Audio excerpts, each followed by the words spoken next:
daughters. YouTube.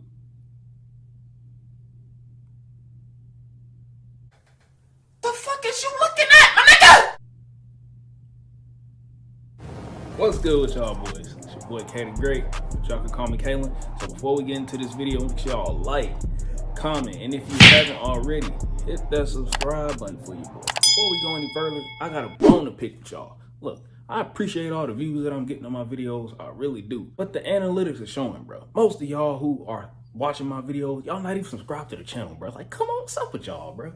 Look, I appreciate the views, like I said, but y'all do me a favor and smack that subscribe button. If you got on some shoes right now, smack that subscribe button. If you living somewhere, smack that subscribe button. If you got fingers, hit that subscribe button. And if you don't got fingers, just nub the subscribe button. You know what I'm saying? I really appreciate it. Bruh. But look, we still on the road to 400 subscribers, bro. So let's get there. So today, I got a little hair journey for y'all, bro. Y'all see my hair? It's really a decent length, you know what I'm saying? But it hasn't always been this long. It hasn't always been this healthy, you know what I'm saying? So every hair journey is a process, you know what I'm saying? I'm gonna be showing y'all the pros, I'm gonna be showing y'all the cons, and I'm gonna be explaining what I wish I would have done better with my hair on this hair journey. There's a lot I didn't know when I first started growing my hair that I do know now.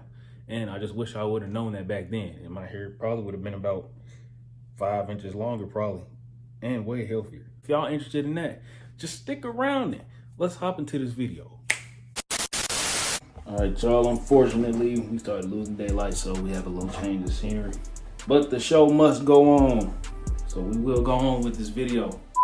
All right, so we're gonna start this video off with a couple pictures from the early 2000s. So some of y'all weren't even born around this time. This was before 2005. So as you can see, I was just a little kid, average black boy, always got a bald fade back in the day. Everybody knows that. That was a staple, the bald fade. I was going to the barbershop when my mama was lining me up as a kid, but when my mama lined me up, it was not a good thing because she did not care what my head looked like just as long as all the hair was off, you know what I'm saying? She didn't line me up. She didn't try to give me no type of fade, you know what I'm saying? On top of that, she would go against the grain when cutting my hair off, you know what I'm saying? Straight bald fade. Not even a bald fade, it was just an even all over, you know what I'm saying? When I started getting, older, I started getting shadow fades. So shadow fade, it just gives you a little bit more of that fade look, you know what I'm saying? So started getting shadow fades. We get the 08, 09, I was still getting bald fades, but once every 2 weeks, you know what I'm saying? I always got a haircut once every 2 weeks as a kid. Up until 2012, I think. Up until I was in 8th grade, I was getting a bald fade. What made my bald fade stand out in middle school, even though it was a blur, I used to get a spider web in the back of my head.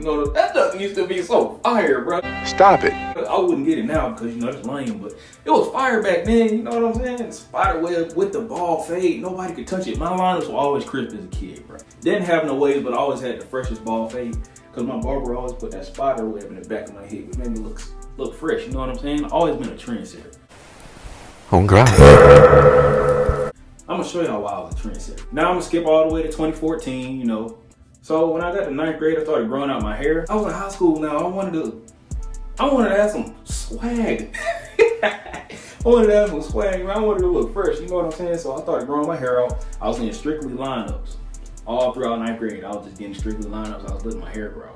But at the end of 9th grade, I did something different. I got a temp fade, you know what I'm saying? So at first, I didn't like the temp fade because my hair was just so picked out. I always picked my hair out and stuff, right? Then I just started letting my hair, curl up on its own. I started using products and stuff.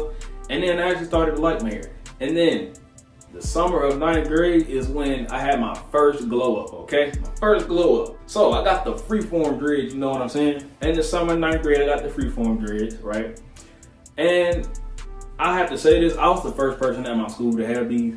Me and this other dude, I ain't gonna say his name because you don't do that. But yeah, me and this other dude, we were the first people at our school to have freeform dread. But what made mine stand out is that I had a blonde patch with mine. So I had the blonde patch, I think it was on my left side, right? I was just looking real Wiz Khalifa like. My big cousin always had a look like Wiz Khalifa.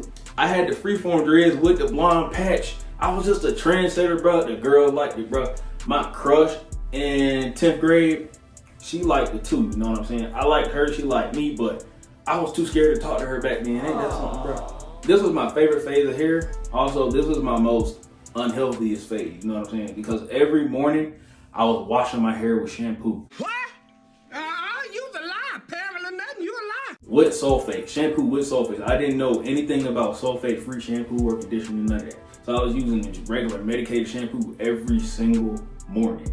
I was washing my hair, I was taking my fingers like this, going in circles, right? So it could dread up. And then also, when I was doing the freeform dreads, I was using my clothes hamper to twist my hair because back then people were using tennis rackets to twist their hair, right? But I didn't have a tennis racket, so I dumped all my clothes out my hamper every morning, picked out my hamper, went in a circular motion like that, right? And that's what made my hair dread up the way it did. So nobody else at my school had hair like me, except for this one dude. But I had it first, you know what I'm saying? So one day I made one of the biggest decisions in my hair journey. I started combing my freeform dreads out.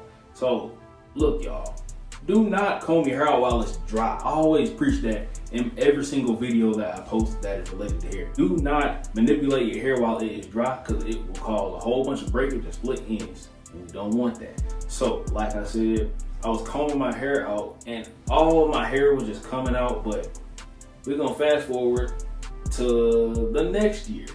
I started learning more and more about natural hair. I was the twist out master back then. I was still, new to the natural hair community, but at the same time, I was learning and I was really good at doing twists, but at the same time, I still had a lot to work on. I had a long way to go. But at the time, I thought I was just so fresh, I knew how to twist my hair. Man, I'm like one of the only dudes who know how to twist their own hair. All these dudes getting these girls to twist their hair, bro. I don't have to depend on nobody to twist my hair. So that's when I really started learning how to twist my own hair, you know what I'm saying? So as y'all can see in this picture, I had the blonde tips. I dyed my tips blonde. So I started off with the blonde patch on the left side of my head. And then once they grew out and I combed all my dreads out and stuff, I got my tips dyed honey blonde, I think. Honey blonde was the color I used to dye my hair. As y'all can tell from this picture right here, I used Cantu religiously, bro. Cantu was my favorite product back then. Every time somebody asked me about what they should put in my hair, that's what I would tell them. What do you see when you look at me? Use the Cantu leave-in conditioning cream. I guarantee it. I stand by it. Boy, if you... So, I was telling people to use Cantu. But I stopped using Cantu after I learned about it had isopropyl alcohol in it. So, if y'all don't know, isopropyl alcohol is not good for your hair. It causes a whole bunch of breakage. It causes your hair to dry out. When you get split ends, it can work its way all the way to the root each strand, and your hair will fall out, and you won't notice any new growth. And around that time, I really wasn't noticing any new growth using Cantu. So I stopped using Cantu, and I started using Shea Moisture's products. And as I am, that was probably one of the best hair products I ever used, but it's expensive, so stop buying that stuff. Alright y'all, so this picture was taken in the same year. This is like 2015, 2016. As y'all can tell, my hair looks kind of spiky because I wanted to get my freeform dreads back and I was trying to get them back. So what I did was I went to the beauty supply store and I got a hair sponge and I started using it every morning when I would wake up before I went to school. I was using it all throughout the day too because I was trying to get my hair to dread back up because I wanted that freeform dreads look again, you know what I'm saying? But then I got tired of them because it was real dry and I just didn't really like the way it looked. It didn't look the way they used to, you know what I'm saying? Because back then, I don't know what I did different. I think I started out using a tennis racket because one of my friends had one, but when I got home, I didn't have a tennis racket. So I was like, you know what, I gotta improvise and use my hammer. So that's what I did. It wasn't working around this time, so once again, I combed them out. It didn't really take as long because I knew more about natural hair. I knew that you had to make sure that your hair is wet and moisturize before you manipulate it. So that's what made it 10 times easier to take out those new dreads again. So I did that my senior year of high school. So this is when my hair really started flourishing. As y'all can see, my hair was just looking, it was still unhealthy, but it was looking better than it was, you know what I'm saying? So right here, I had a little braid out, So my mama used to give me cornrows back in high school. I stayed getting cornrows, When I went to school, I was always wearing a headband with my cornrows, but there was always that one assistant principal that told me that I had to take off my headband. Sometimes they would let me slide with it because they saw that, you know, I got natural hair. So they kind of saw why I needed it. But I mainly wore the headband because sometimes I didn't have a line up and I didn't want to show my hairline because, you know, I don't want to look busted going to high school. Folks were roasting back then, you know. Nobody could really roast with me back then. I lost my roasting skills a little bit, but, you know, I could still kind of roast. But yeah, so I was getting braids. I was doing a lot of braid outs too. So one thing I was doing around this time though, I was using a whole bunch of oil when I was twisting my hair, whether it be coconut oil. Sometimes I was just using coconut oil by itself to twist my hair. But one day while I was twisting my hair, I saw some gnats flying around my head when I went outside afterwards. Because I had coconut oil on my head, and just straight coconut oil, it was so much too. So one thing y'all should know, bro, do not put too much oil in your hair because it will clog your pores and it will cause a bunch of product buildup on your scalp, and we don't want that. So like I said previously, my mom would cornrow my hair like once a month back then. And then once the cornrow started, you know, getting frizzy, I would just unravel it, and then my hair would have that wavy look. So as y'all can tell from this picture right here, you know, my prom picture, I was just too saucy. I had to braid out, you know. I had the fresh prom fit, you know what I'm saying? But I gotta say this, I was the freshest dude at my prom, no cap. And you wanna know why I was? Because I wasn't too flashy. Most of the dudes at my prom, bro, they come up in here with freaking designer belts and all that, bro. All these gaudy jackets, like, bro, no, stop it. Almost every dude at prom, they had that same basic shoe. They had them loafers with the bedazzles on them that you see in 2K. You know what I'm saying? They had the loafers with the bedazzles on them. Everybody had them except for me. So look, I was just too saucy, bro. You know what I'm saying? I had the nice jacket, nice bow tie. The braid out is what made the whole fit stand out though. I had the nice taper pants, you know what I'm saying? Custom made, by the way. And I had you know, just the basic loafers, basic black leather loafers. And I was just saucy. I didn't have a date to prom though. I went by myself. Cause like I said, back in high school, I was scared to talk to girls.